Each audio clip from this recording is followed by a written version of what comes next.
2015 সালে নেপালে মাত্র 55 সেকেন্ডের একটি ভূমিকম্পে প্রাণ হারিয়েছিল প্রায় 9,000 মানুষ।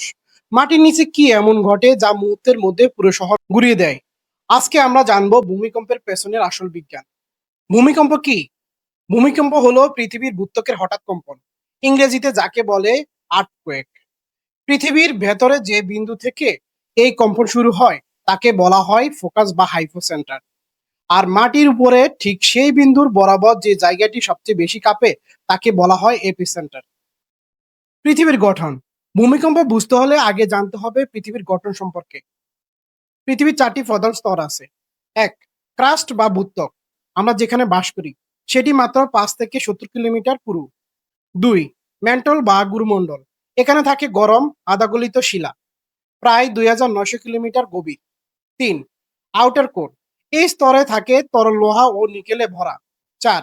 ইনার কোর, এই স্তরে থাকে কঠিন লোহার বল, তাপমাত্রা প্রায় 5000 ডিগ্রি সেলসিয়াস।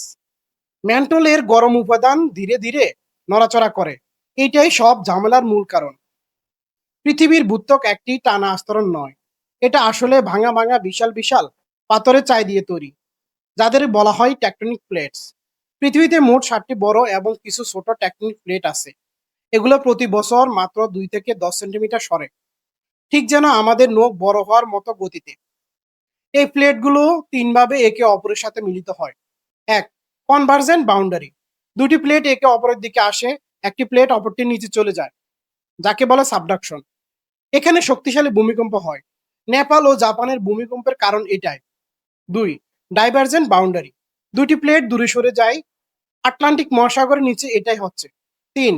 ট্রান্সফর্ম বাউন্ডারি, দুটি প্লেট পাশাপাশি ঘষে ঘষে চলে, আমেরিকার বিখ্যাত সান অ্যান্ড্রিয়াস ফল্ট এর উদাহরণ।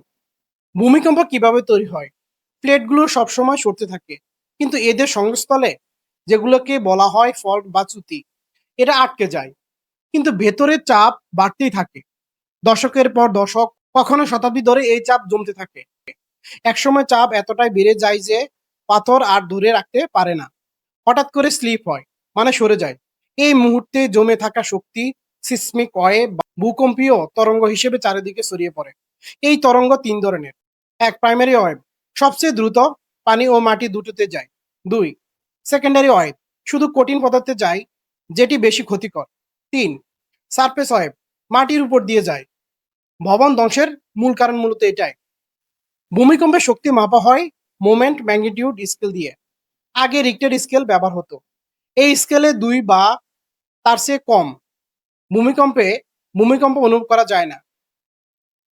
4.0 থেকে 4.9 হালকা কম্পন হয় এবং জিনিসপত্র কেঁপে উঠে।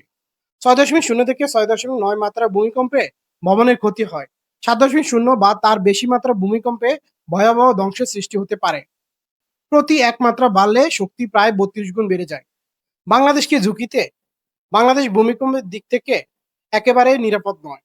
দেশের উত্তর পূর্ব অঞ্চল, যেমন সিলেট, ময়মনসিংহ এবং চট্টগ্রাম এলাকা সবচেয়ে বেশি ঝুঁকিতে, কারণ এই অঞ্চলের কাছে রয়েছে সক্রিয় টেকটনিক প্লেটের সংযোগস্থল। 1885 সালে বাংলাদেশে 7.0 মাত্রার একটি ভূমিকম্প হয়েছিল। পৃথিবী একটি জীবন্ত গ্রহ, এর ভেতরে প্রতিনিয়ত শক্তির খেলা চলছে। ভূমিকম্প সেই খেলারই একটি অংশ, ভয়াবহ কিন্তু বৈজ্ঞানিকভাবে সম্পূর্ণ ব্যাখ্যাযোগ্য।